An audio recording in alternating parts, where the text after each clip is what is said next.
Hey guys, welcome back to the channel. This is Sai dental vlogs. और आज जिस topic पे बात करने वाला हूँ काफी कॉमन होता है ये ओल्डर इंडिविजुअल्स में, और जो भी पेशेंट्स डेंचर यूज करते हैं या फिर किसी का अगर कैप टूट जाता है रूट कैनाल करने के बाद तो ये प्रॉब्लम आती है।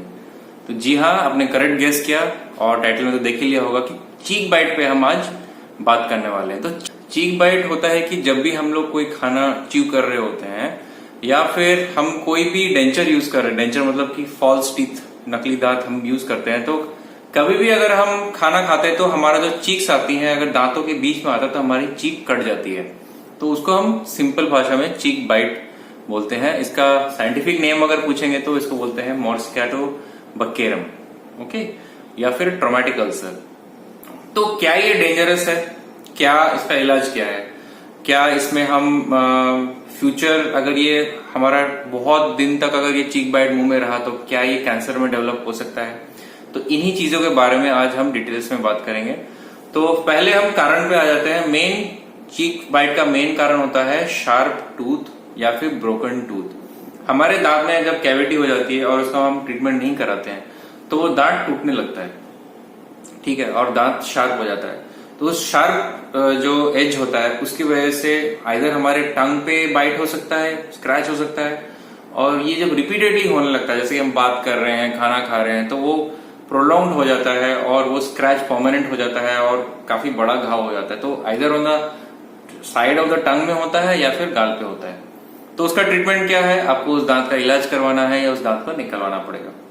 क्या ये कैंसर में कन्वर्ट हो सकता है? अगर आपका कोई चीक बाइट किसी भी इरिटेशन की वजह से हो रहा है, जैसे कि ब्रोकन टूथ, या फिर कोई आपका दांत जो है टूट गया है, कैप निकल गया है, या फिर कैप का हाफ पोर्शन टूट गया है और वो आपको इरिटेशन कॉज कर रहा है आपके चीक्स में या टंग में, तो ये कैंसर कॉज कर सकता है इन द लॉन्ग रन। काफी केसेस मैंने देखे अपनी लाइफ में और होते भी हैं। तो कभी भी अगर आपको रिपीटेडली चीक बाइट हो रही है तो आप जरूर जाके डेंटिस्ट को दिखाएं। दूसरा कारण है कि हम जब रूट कैनाल करने के बाद कैप कराते हैं तो कैप हम तीन टाइप का होता है। एक तो मेटल कैप होता है, एक पीएफएम कैप होता है, और तीसरा होता है आपका जिरकोनिया कैप, राइट। तो मेटल कैप और जिरकोनिया कैप में तो कुछ चिप ऑफ होने की चांस नहीं होती, लेकिन हम सेरामिक कैप जो मोस्ट वाइडली यूज कैप होता है वो जब हम लगाते हैं तो क्या होता है कि कभी कभी वो टूट जाता है ज्यादा 5-6 साल बाद, तो उसको रिप्लेस करना चाहिए। उसी से अब खाना नहीं चाहिए। अब वो जो टूट जाता है उस एज में शार्प एज हो जाता है, उसकी वजह से चीक बाइट भी हो सकता है। तीसरा कारण है जो काफी थोड़े बहुत हेल्दी होते हैं, जिनकी चीक्स में बहुत सारा फैट होता है, तो उसमें बकल फैट जो होता है, बकल फैट पैड ज्यादा बड़ा होता है, उनका जो म्यूकोसा होता है वो अंदर वाला जो म्यूकोसा है वो ट्वीक की तरफ रहता है, तो जब भी पेशेंट च्यू करता है तो उसको चीक बाइट हो जाती है। तो उसका तो इलाज बहुत सारे हैं। आप लोकल टॉपिकल काफी सारे ऑइंटमेंट्स आते हैं, जैसे कैसिक ऑइंटमेंट हो गया, केनाकॉट हो गया, रेक्सिडेनियम फोर्ट जेल हो गया। तो ये सारे ऑइंटमेंट्स आप अगर लगाएंगे तो ये ठीक हो जाता है। लेकिन आई वुड सजेस्ट कि छोटा सा चीक बाइट है तो ज्यादा कुछ आपको प्रॉब्लम नहीं है, खाने की वजह से हुआ है, वो अपने आप ठीक हो जाता है। अब इससे दिक्कत क्या आती है कि जब आप नेक्स्ट टाइम खाने जाते हैं तो आपको बर्निंग होती है और यूजुअली लोग डर जाते हैं कि ये क्या हो गया, कहीं ये कैंसर तो नहीं है। बिल्कुल ऐसा नहीं होता है। चीक बाइट से इमीडिएटली कैंसर नहीं होता।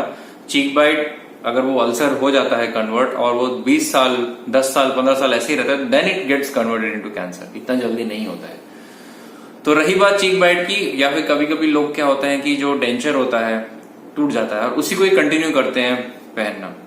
अगर आप उसी को कंटिन्यू करेंगे पहनना तो उससे इरिटेशन होता है और उसकी वजह से भी चीक बाइट हमारा बढ़ता है। तो एक नॉर्मल सा चीज है, आप कहीं भी किसी भी डेंटिस्ट के पास जाके रीजन फाइंड आउट करके उसको ठीक करा सकते हैं। ऐसा नहीं कि उसको लेके घर पे बैठे रहे। इसका ट्रीटमेंट क्या है? अब होम रेमेडीज भी बहुत सारी हैं। होम रेमेडीज क्या है कि अब जैसे कोई भी सरफेस अगर रफ हो जाती है, जैसे कि कोई भी ताला चाबी आप खोल रहे हो उसमें रफ हो जाती है, तो हम थोड़ा सा इसमें ऑयल दे देते हैं या स्प्रे कर देते हैं, तो क्या होता है वो स्मूथ हो जाता है और ताला चाबी फिर से ठीक हो जाता है। उसी तरीके से हमने ओरल कैविटी में भी जहां पे भी कोई ट्रॉमा हुआ है या अल्सर हुआ है वहां पे हम कोई भी लुब्रिकेंट, अब बेस्ट लुब्रिकेंट जो कि एडिबल होता है घी। थोड़ा सा आप घी लगा सकते हैं या फिर हनी लगा सकते हैं, तो उससे भी सूदिंग इफेक्ट आता है। आपका अल्सर और जो भी चीक बाइट की वजह से अल्सर हुआ है वो भी ठीक होता है। दूसरी चीज है, आप अगर कुछ और घरेलू उपचार करना चाहते हैं तो ये आप थोड़ा सा टर्मरिक पेस्ट लगा सकते हैं, कच्ची हल्दी का पेस्ट, उससे भी ठीक होता है। बट अभी मार्केट में इतनी सारी मेडिसिन अवेलेबल है, जाइटी ऑइंटमेंट हो गया, देन आपका रेक्सिडिनेम फोर्ट हो गया, हायोरा जीए हो गया, हायोरा एसजी हो गया हिमालय का। तो ऐसे न्यूमरस मेडिसिन है जो कि अवेलेबल है ओवर द काउंटर, आप जाके लगा सकते हैं अपने अल्सर के ऊपर, तो आपको जल्दी रिलीफ मिलेगा।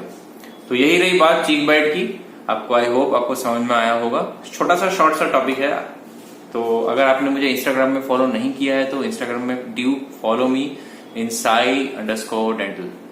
Take care, have a very great day, bye bye.